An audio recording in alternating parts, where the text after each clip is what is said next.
Räägime lotnumbrile baseeruvast seerianumbri toe pluginast. See plugin on mõeldud ainult klassikversioonile. Ta on tasuline ja ainult helpdesk saab seda paigaldada. Baseerub ta sellele, et maatrikstoodete dimensioonide all on kirjeldatud selline dimensioon nagu SN ja viimase all on siis selline dimensiooni väärtus nagu gen ja kood ja nimi mõlemad ühtemoodi. Edasi tootele kirjeldatakse maatrikstoode, näiteks jogurt, millel on siis ilmselt sisseostul vaja määrata, kui kaua ta säilib, et teda oleks täpsemalt jälgitav võimalik. Ja ta on siis maatrikstoode, millel on lisatud siis see dimensioon SN ja sellega on genereeritud siis üks variatsioon selle väärtusega gen. Tähendab see siis järgmist, et purchase orders alt on võimalik siis tellida teatud hankijalt, kelleks meil praegu on testhankija, seda toodet ja just seda genni. Ütleme, et seda on 10 tükki, ta on hinnaga 0,5 näiteks orienteeruvalt. Ja loomulikult võib siin olla ka teisi ridu, aga ütleme, et me praegu midagi muud ei lisagi. Kinnitame selle ostutellimuse, antud juhul ei toimu nagu midagi erilist.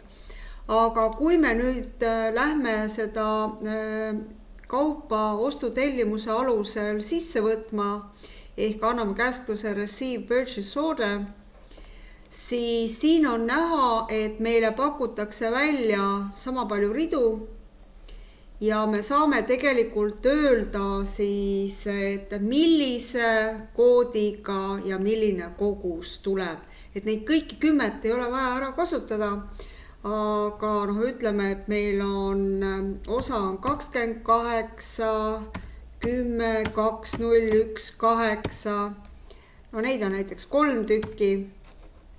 Siis on 29, 10, 2, 0, 1, 8. Neid on 2 tükki. Ja siis on meil 30, 10, 2, 0, 1, 8 ja neid on kogunisti 5 tükki. Ja salvestame. Ja tekivad sellised variatsioonid, millel siis see säilivusaeg on küljes.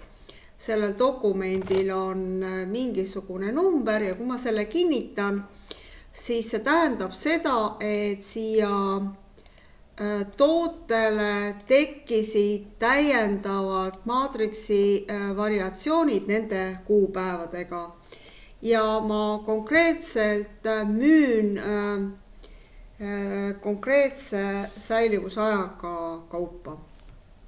Ehk kui ma lähen tegema sales invoices, lähen koostama siis teatud arvet teatud kliendile ja valin nüüd selle jogurti, siis ma müün konkreetse säilivusajaga kaupa ja mul näitab ka laoseisu, kui palju mul seda järgi on. Ja kui ma selle kinnitan, siis vastavalt võetakse seda kaupa ka maha, nii et ma arvestan tegelikult konkreetsete variatsioonidega ka siin tootekohasus laoaruandes.